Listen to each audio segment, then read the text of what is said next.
Hello friends, welcome to knowledge reference. তো বন্ধুরা, ভারতের যে অধ্যায়ভিত্তিক ক্লাস চলছিল ইন্ডিয়ান জিওগ্রাফির, আজকে তার 6 নম্বর ক্লাস। তো আজকে আমরা ভারতের যে উপকূলীয় মালভূমি অঞ্চল রয়েছে এই টপিকের যে মূল বিষয়গুলি রয়েছে, ইম্পর্টেন্ট পয়েন্ট তোমাদের বই থেকে দাগিয়ে দেবো, তোমরা কোনগুলো পড়বে। তো দেখো, প্রথমেই যেটা মনে রাখতে হবে যে ভারতের যতগুলো ভূপ্রাকৃতিক বিভাগ রয়েছে তার মধ্যে সবচেয়ে বৃহত্তম, ঠিক আছে, ভূপ্রাকৃতিক বিভাগ হচ্ছে এই উপকূলীয় মালভূমি অঞ্চল। ঠিক আছে, ভারতের সবচেয়ে বৃহত্তম ভূপ্রাকৃতিক বিভাগ হচ্ছে কোনটি? তো ভারতের উপকূলীয় মালভূমি অঞ্চল, এইটা পড়তে হবে। ঠিক আছে, তারপরে চলে আসো নিচের দিকে। দুটো কথা মনে রাখবে, একটা হচ্ছে পৃথিবীর বৃহত্তম উপদ্বীপ কোনটি? তো ভারত। ভারত হচ্ছে পৃথিবীর বৃহত্তম উপদ্বীপ, এই পয়েন্টটা মনে রাখবে। আর মালভূমিকে বলা হয় টেবিল ল্যান্ড। ঠিক আছে, মালভূমি দেখতে অনেকটা টেবিলের মতো, তাই জন্য এই মালভূমিকে বলা হয় টেবিল ল্যান্ড, এই পয়েন্টটা মনে রাখবে। ঠিক আছে, তারপর আর কি পড়বে দেখো,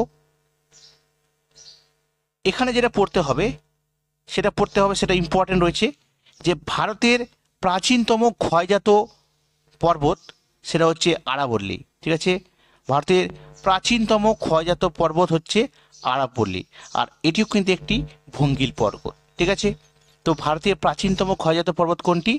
আরাবল্লী পর্বত, আর এটি কিন্তু একটি ভঙ্গিল পর্বত, এটা মনে রাখবে। আর এই আরাবল্লী পর্বতের মধ্যে মাউন্ট আবু, ঠিক আছে, অর্থাৎ আবু পাহাড়ের সর্বোচ্চ শৃঙ্গ গুরু শিখর, তথা আরাবল্লী পর্বতের সর্বোচ্চ শৃঙ্গ গুরু শিখর মনে রাখবে। ঠিক আছে, আরাবল্লী পর্বতের সর্বোচ্চ শৃঙ্গ নাম হচ্ছে গুরু শিখর, আর এটা কোথায় রয়েছে? আবু পাহাড়ে। আরাবল্লী পর্বত মনে রাখবে, আরাবল্লী পর্বতটি রাজস্থান এবং হরিয়ানা এই দুইটি রাজ্যে অবস্থিত। কোথায়? রাজস্থান এবং হরিয়ানা এই দুইটি রাজ্যে অবস্থিত আরাবল্লী পর্বত, এই পয়েন্টগুলো মনে রাখতে হবে। তারপরে দেখো বিন্ধ্য পর্বত, এই বিন্ধ্য পর্বত থেকে যেটা মনে রাখবে সেটা হচ্ছে পাললিক শিলা এবং বেলে পাথর। ঠিক আছে, মনে রাখবে পাললিক শিলা এবং বেলে পাথর দিয়ে গঠিত একটি স্তূপ পর্বত, এই পয়েন্টটা কিন্তু মনে রাখবে, স্তূপ পর্বত। তাহলে বিন্ধ্য পর্বত কী ধরনের পর্বত? একটি স্তূপ পর্বত। আর আরাবল্লীতে হচ্ছে একটি ক্ষয়জাত ভঙ্গিল পর্বত। ঠিক আছে, এইটা পড়বে।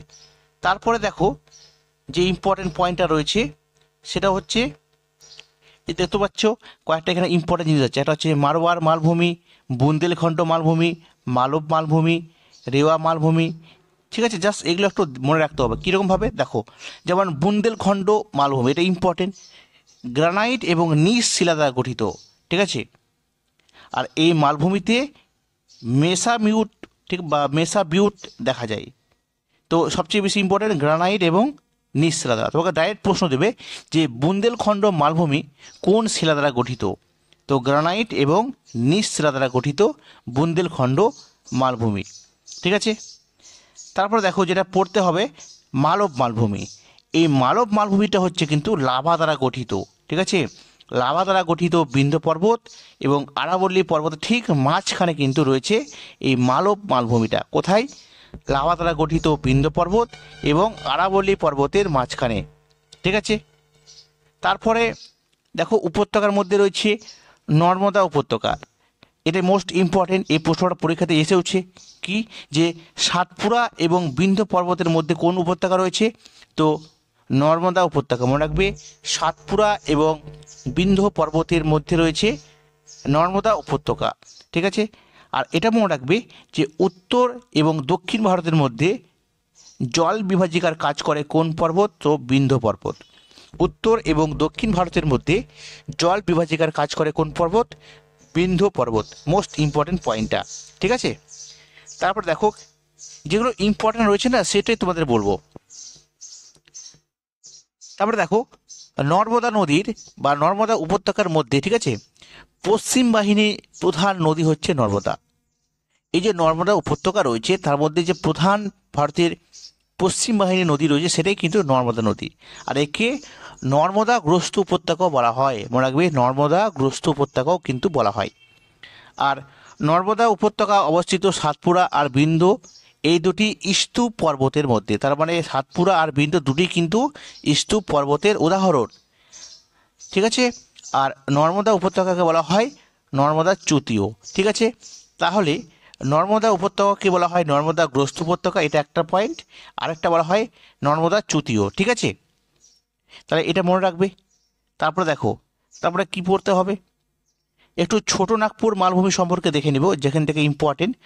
প্রথমে মনে রাখতে হবে যে ছোটনাগপুর মালভূমিকে ভারতের খনিজ ভাণ্ডার বলা হয়, এই পয়েন্টটা মনে রাখবে। ভারতের খনিজ ভাণ্ডার কাকে বলা হয়? ছোটনাগপুর মালভূমিকে। কেন? কারণ এই ছোটনাগপুর মালভূমির মধ্যে বেশ কিছু কয়লা খনি রয়েছে, যেমন ঝরিয়া, রানীগঞ্জ, তালচের, গিরিডি, ধানবাদ। মোস্ট ইম্পর্টেন্ট এই নামগুলো অবশ্যই মনে রাখবে। ঝরিয়া, রানীগঞ্জ, তালচের, গিরিডি, ধানবাদ প্রত্যেকটা কি? প্রত্যেকটাই হচ্ছে, ঠিক আছে, ছোটনাগপুর মালভূমির অন্তর্গত প্রধান কয়লা খনি অঞ্চল। এখান থেকে প্রচুর পরিমাণে কয়লা উত্তোলন করা হয়, এই জন্য ছোটনাগপুর মালভূমিকে ভারতের খনিজ ভাণ্ডার বলা হয়। ঠিক আছে, তারপর দেখো ইম্পর্টেন্ট যেটা রয়েছে সেটা হচ্ছে ছোটনাগপুর মালভূমির যে উচ্চতম পাহাড় রয়েছে সেটা হচ্ছে পরেশনাথ, এই পয়েন্টটা মনে রাখবে। ছোটনাগপুর মালভূমির যে উচ্চতম পাহাড় তার নাম কি? পরেশনাথ। ঠিক আছে, তারপর দেখো ছোটনাগপুর মালভূমি গ্রানাইট এবং নিজ শিলা দ্বারা গঠিত, এই পয়েন্টটা ইম্পর্টেন্ট মনে রাখবে। ছোটনাগপুর মালভূমি গ্রানাইট ও নিজ শিলা দ্বারা কিন্তু গঠিত। আর একটু আগেই বললাম যে ছোটনাগপুর মালভূমিকে বলা হয় ভারতের খনিজ ভাণ্ডার। ঠিক আছে, এবার দেখো একটা ইম্পর্টেন্ট পয়েন্ট, সেটা কি? যে ছোটনাগপুর মালভূমিটা ক্ষয় পেতে পেতে, ঠিক আছে, দীর্ঘদিন ধরে এখন কি হয়েছে? ব্যবিচ্ছিন্ন মালভূমিতে কিন্তু পরিণত হয়েছে। বর্তমানে ছোটনাগপুর মালভূমিটি একটি কি হচ্ছে? ব্যবিচ্ছিন্ন মালভূমিতে পরিণত হয়েছে, কারণ দীর্ঘদিন থেকে এটা কিন্তু ক্ষয় পেতে পেতে বর্তমানে ব্যবিচ্ছিন্ন মালভূমিতে পরিণত হয়েছে। এটা তোমরা মনে রাখবে। আর একটা ইম্পর্টেন্ট পয়েন্ট যেটা পিএসসির একবার মিসলিনিয়াসে এসেছিলো, সেটা হচ্ছে দণ্ডকারণ্য মালভূমি। ঠিক আছে, এই দণ্ডকারণ্য কথাটা দিয়ে দিয়েছিল। তোমরা রাখবে দণ্ডকারণ্য কোন কোন রাজ্যের মধ্যে দিয়ে রয়েছে? তোমরা রাখবে উড়িষ্যা এবং ছত্তিশগড়, এই পয়েন্টটা মনে রাখবে। উড়িষ্যা এবং ছত্তিশগড় রাজ্যের কিছু সামান্য অংশ নিয়ে জড়িত গঠিত এই দণ্ডকারণ্য। তো অপশান কী ছিল জানো? সেখানে প্রশ্নটা ছিল এইভাবে যে নিচের কোন রাজ্যগুলির মধ্যে দণ্ডকারণ্য পড়ে না? তো উড়িষ্যা আর ছত্তিশগড়ের মধ্যে পড়ে। ঠিক আছে, এইভাবে এমনভাবে পয়েন্ট দিয়েছিল, ঠিক আছে, যাতে করে তোমরা কনফিউজ তৈরি করো। তো যাই হোক, তো মনে রাখবে উড়িষ্যা এবং ছত্তিশগড় রাজ্যের মধ্যে কি রয়েছে? দণ্ডকারণ্য কিন্তু রয়েছে। ঠিক আছে, তারপরে দেখো, তারপরে কি পড়বে? দাক্ষিণাত্য মালভূমির মধ্যে ইম্পর্টেন্ট রয়েছে, সেই পয়েন্টটা হচ্ছে দাক্ষিণাত্য যে মালভূমি রয়েছে এটা গ্রানাইট, ব্যাসেল এবং নিজ শিলা দ্বারা গঠিত, এটা মনে রাখবে। দাক্ষিণাত্য যে মালভূমি এটা গ্রানাইট, ব্যাসেল এবং নিজ শিলা দ্বারা গঠিত। আর এটি একটি ক্ষয়প্রাপ্ত ব্যবিচ্ছিন্ন মালভূমি। কোনটি? তো এই দাক্ষিণাত্য মালভূমি। ঠিক আছে, আর এই পয়েন্টটা তো আগে বললাম, আর বলছি না। তো দেখো তারপরে ইম্পর্টেন্ট পয়েন্ট, কি ইম্পর্টেন্ট পয়েন্ট? যে প্রাচীন গন্ডোয়ানা সিল্ডের অবশিষ্টাংশ। ঠিক আছে, এই যে দাক্ষিণাত্য মালভূমিটা এটা কিন্তু একটা সময় প্রাচীন গন্ডোয়ানা সিল্ডের অবশিষ্টাংশ। ঠিক আছে, আর সবচেয়ে ইম্পর্টেন্ট হচ্ছে সাতপুরা পর্বত। এই সাতপুরা পর্বতের সর্বোচ্চ শৃঙ্গের নাম হচ্ছে ধূপগড়, মোস্ট ইম্পর্টেন্ট। ঠিক আছে, তোমাদের এটাও করিয়েছি বিভিন্ন পর্বতের সর্বোচ্চ শৃঙ্গ সম্পর্কে। তো সাতপুরা পর্বতের সর্বোচ্চ শৃঙ্গের নাম হচ্ছে ধূপগড়। আর মহাকাল বা মহাদেব পর্বত, মহাকাল ও মহাদেব পর্বত, এটা দেখো সাতপুরা পর্বতের পূর্ব দিকে রয়েছে মহাকাল মহাদেব পর্বত। আর মহাকাল পর্বতের সর্বোচ্চ শৃঙ্গ হচ্ছে অমরকণ্টক, মোস্ট ইম্পর্টেন্ট। মহাকাল পর্বতের সর্বোচ্চ শৃঙ্গের নাম কি? তো অমরকণ্টক, তোমরা এটা মনে রাখবে। তারপর দেখো বেশ কিছু ইম্পর্টেন্ট পয়েন্ট, যেমন পশ্চিমঘাট পর্বতের অপর নাম কি? সাহাদ্রি। পূর্বঘাট পর্বতের অপর নাম কি? মলয়াদ্রি। আর তামিলনাড়ুতে পশ্চিমঘাট পর্বতের পূর্ব দিকে প্রসারিত অংশ, যেটা নীলগিরি পর্বতের সাথে যুক্ত বা নীলগিরি পর্বত নামে পরিচিত, এটা মনে রাখবে। কোথায়? তামিলনাড়ুতে পশ্চিমঘাট পর্বতের পূর্ব দিকে প্রসারিত হয়ে কী হয়েছে? নীলগিরি পর্বতের সাথে যুক্ত হয়েছে। আর পশ্চিমঘাট পর্বতটি দক্ষিণে যদি অগ্রসর হয়ে আরও চলে যায় তো দেখবে যে আনাইমালাই এবং কার্ডামম, ঠিক আছে, আনাইমালাই এবং কার্ডামম এই দুটি পর্বত নামে কিন্তু পরিচিত। কোনটি? তো পশ্চিমঘাট পর্বতটি যখন আরও দক্ষিণে চলে যাচ্ছে তখন কোথায় কেরালা, এই কেরালাতে গিয়ে আনাইমালাই এবং কার্ডামাম নামে দুটি পর্বতে পরিচিতি লাভ করেছে। পশ্চিমঘাট পর্বত এবং পূর্বঘাট পর্বত এটা মিলিত হয়েছে কোথায়? নীলগিরি পর্বতে। মোস্ট এই প্রশ্নটা এসে পরীক্ষায়, যে পশ্চিমঘাট পর্বত এবং পূর্বঘাট পর্বত কোন পর্বতে গ্রন্থিতে মিশেছে? সো নীলগিরি পর্বত গ্রন্থিতে মিশেছে। ঠিক আছে, মনে রাখবে। তারপরে দেখো যেটা পড়তে হবে, যে পশ্চিমঘাট পর্বতের নাম মহারাষ্ট্রে হচ্ছে সাহাদ্রি। তারপর দেখবে পশ্চিমঘাট পর্বত একটি স্তূপ পর্বত। ইম্পর্টেন্ট পয়েন্ট, যে পশ্চিমঘাট পর্বত কী ধরনের পর্বত? তো এটি একটি স্তূপ পর্বতের উদাহরণ, এটা মনে রাখবি।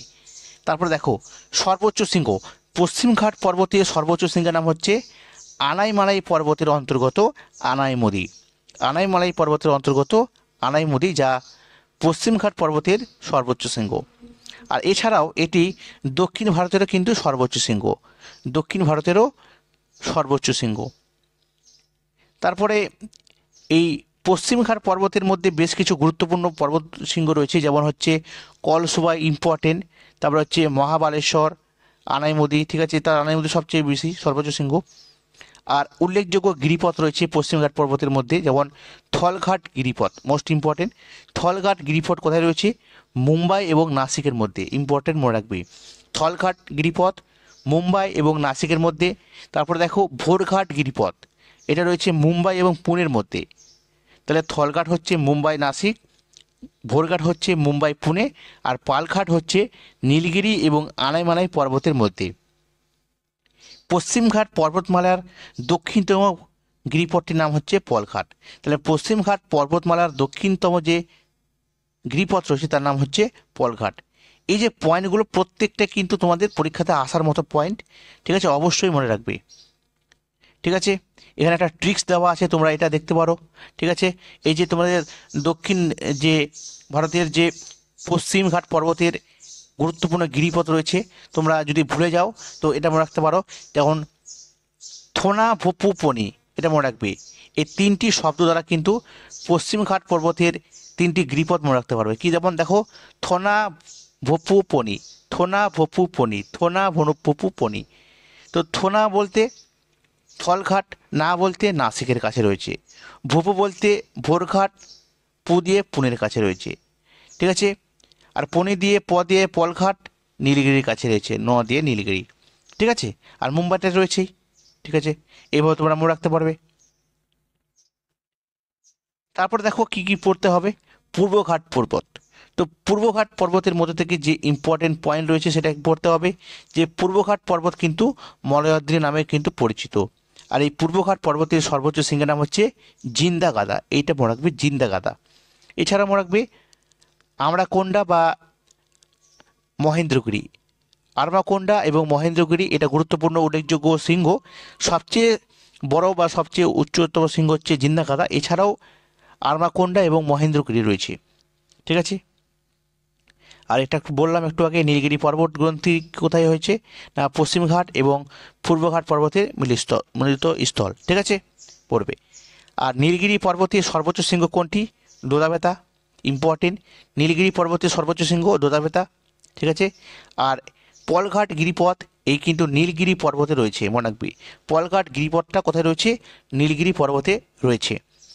নীলগিরি পর্বতের দক্ষিণে মনে রাখবে কার্ডামাম, এই কার্ডামাম পর্বতটা ভারতের দক্ষিণতম পর্বত, মনে রাখবে। প্রশ্নটা ইম্পর্টেন্ট, প্রশ্ন আসতে পারে ভারতের দক্ষিণতম পর্বত কোনটি? কি বলবে? কার্ডামাম।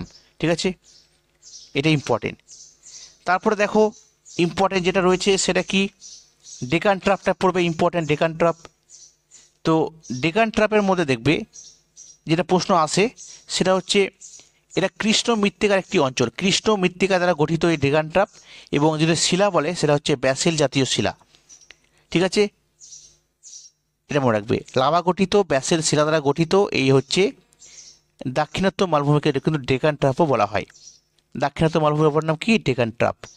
কেন? কারণ লাভা গঠিত এই ব্যাসেল শিলা স্তরে স্তরে সিঁড়ির মতো ধাপে ধাপে সৃষ্টি হয়েছে, এই জন্য একে ডেকান ট্রাপ বলা হয়। এটা মনে রাখবে। আর মহারাষ্ট্র মালভূমির মধ্যে যদি বলা হয় তাহলে এটাই কিন্তু ব্যাসেল জাতীয় লাভা স্তরে স্তরে সঞ্চিত হওয়ার ফলে ঠিক ডেকান ট্রাপ যেভাবে গঠিত হয় ঠিক সেমভাবে, ঠিক আছে। তাহলে ব্যাসেল শিলা দ্বারা এটা গঠিত। কর্ণাটক অ্যাকচুয়ালি এই যে মহারাষ্ট্র মালভূমির মধ্যে কিন্তু অন্তর্গত এই ডেকান ট্রাপ, ঠিক আছে, ওই জন্যই একই রকম।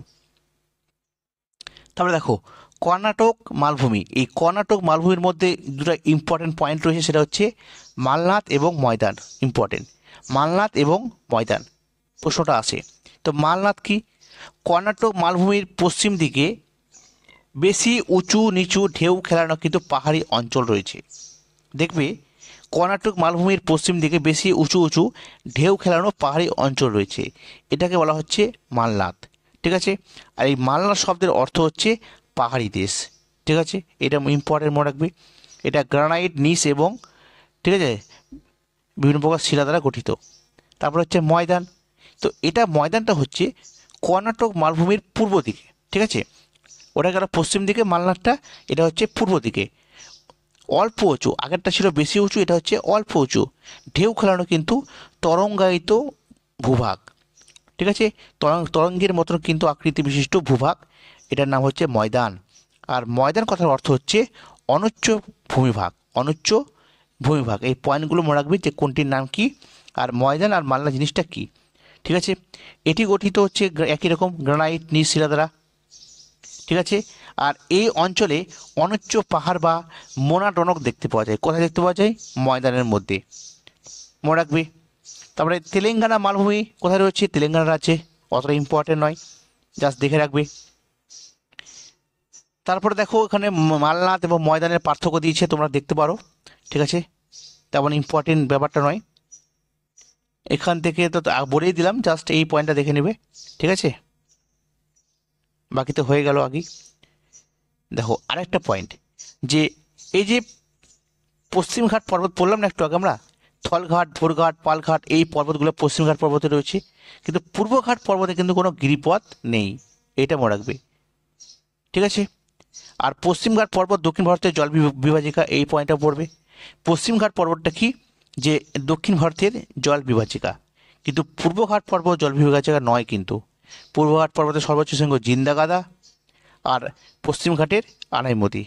এই তিনটা করে 6টা পয়েন্ট মনে রাখবে, ঠিক আছে। এবং যা পড়লাম আরও একবার সংক্ষেপে আমরা রিভিশন করে নিচ্ছি। দেখো যেমন কি রয়েছে, ভারতের প্রাচীনতম ক্ষয়জাত ভঙ্গিল পর্বতের নাম কি? আরাবল্লী। ভারতের প্রাচীনতম ক্ষয়জাত ভঙ্গিল পর্বতের নাম আরাবল্লী। আরাবল্লী পর্বতের সর্বোচ্চ শৃঙ্গের নাম গুরু শিখর। বিন্ধ্য পর্বত এবং সাতপুরা পর্বতের কোন ধরনের পর্বত? তো স্তূপ পর্বত, ইম্পর্টেন্ট। তারপরে দেখো নর্মদা নদী উপত্যকা যে ধরনের উপত্যকা সেটা হচ্ছে কি? গ্রস্ত উপত্যকা, বললাম তোমাদের। সাতপুরা পর্বতের সর্বোচ্চ শৃঙ্গের নাম কি? ধূপগড়। তারপর ভারতের খনিজ ভাণ্ডার নামে পরিচিত ছোটনাগপুর মালভূমি। ছোটনাগপুর মালভূমির উচ্চতম পাহাড়ের নাম কি? পরেশনাথ। তারপরে দেখো ছোটনাগপুর মালভূমি গঠিত হয়েছে কোন যুগে? প্রাচীন যুগে। কী কী শিলা দ্বারা? গ্রানাইট এবং নিজ শিলা দ্বারা। মহাকাল পর্বতের সর্বোচ্চ শৃঙ্গের নাম কি? অমরকণ্টক। পশ্চিমঘাট পর্বতের অপর নাম কি? সহ্যাদ্রি। পূর্বঘাট পর্বতের অপর নাম কি? মলয়াদ্রি। থলঘাট এবং ভোরঘাট এই গিরিপথটা কোন পর্বতে রয়েছে? পশ্চিমঘাট পর্বতে। ভোরঘাট পুনের নিকট, অর্থাৎ মুম্বাই এবং পুনের মধ্যে। থলঘাট গিরিপথ নাসিকের নিকট, অর্থাৎ মুম্বাই এবং নাসিকের মধ্যে। তোমাদের টিক্সও বলে দেওয়া হয়েছে। তারপরে দেখো পালঘাট, এটা নীলগিরি পর্বতের মধ্যে, অর্থাৎ নীলগিরি এবং আনাইমালাই পর্বতের কিন্তু মধ্যে রয়েছে। তারপরে দেখো পশ্চিমঘাট পর্বতমালার দক্ষিণে, ঠিক আছে, পশ্চিমঘাট পর্বতমালার দক্ষিণে কি রয়েছে? তো পলঘাট গিরিপথ। তারপরে দেখো দাক্ষিণাত্য মালভূমি লাভা কিন্তু স্তরে জমা হওয়ার ফলে সিঁড়ির মতো ধাপ সৃষ্টি করেছে, এর নাম কি? ডেকান ট্রাপ।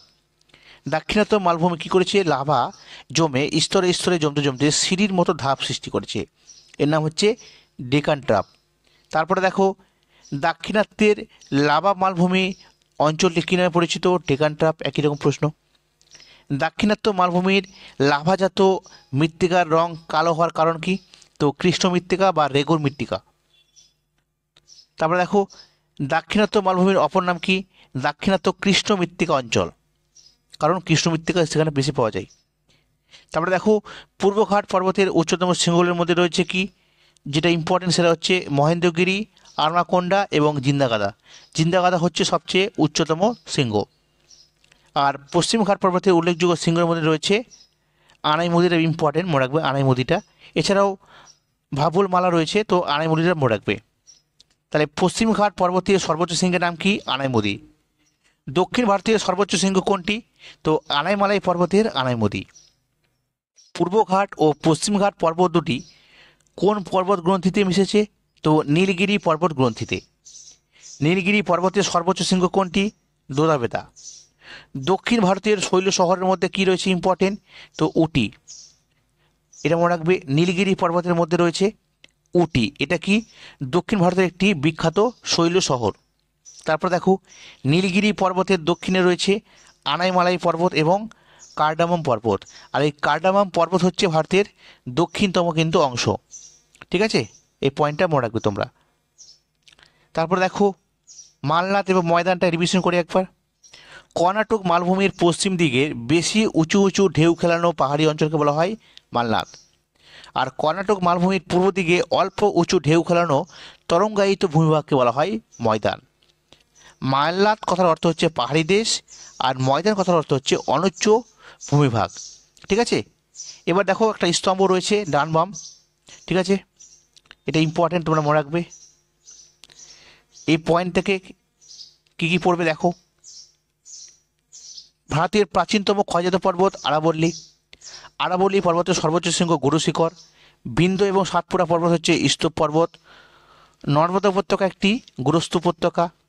পরেশনাথ পাহাড় কোথায় রয়েছে, ছোটনাগপুর মালভূমিতে। মহাকাল পর্বতের সর্বোচ্চ শৃঙ্গের নাম কি, অমরকণ্টক। পূর্বঘাট পর্বতের অপর নাম কি, মলয়াদ্রি।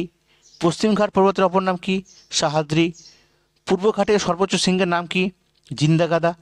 পশ্চিমঘাটের সর্বোচ্চ শৃঙ্গের নাম কি, আনাইমুদি। নীলগিরি পর্বত কোথায় রয়েছে, তো এটা একটি পর্বত গ্রন্থি।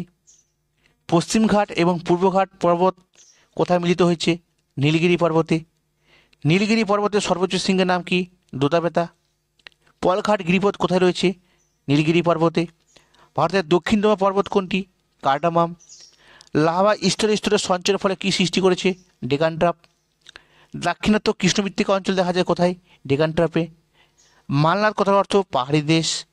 ময়দান কথার অর্থ অনুচ্চ ভূমিভাগ। আর দক্ষিণ ভারতের শৈল শহরের নাম হচ্ছে নীলগিরি পর্বতের উটি। ঠিক আছে, এর তো ইম্পর্টেন্ট পয়েন্ট। ঠিক আছে, তো মোটামুটি ভারতের যে উপকূলীয় মালভূমি অঞ্চল এর অন্তর্গত যে সবচেয়ে গুরুত্বপূর্ণ এবং ইম্পর্টেন্ট যে পয়েন্টগুলো রয়েছে, তোমাদের প্রত্যেকটা ইম্পর্টেন্ট পয়েন্ট বলে দিলাম।